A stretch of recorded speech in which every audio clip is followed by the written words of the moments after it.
আমাদের ভাই আকিকা সম্পর্কে প্রশ্ন করেছেন।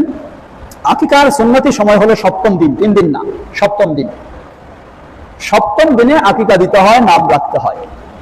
যদি কারো কোনো কারণে সপ্তম দিনে সে করতে পারেনি, হয়তো জানে না ভালো, অথবা তার আয়োজন ছিল না, ম্যানেজ করতে পারেনি, ইত্যাদি কোনো কারণে যদি সপ্তম দিনে ছুটে যায়, তাহলে যখনই তার সুযোগ হবে তখনই সে করে ফেলবে।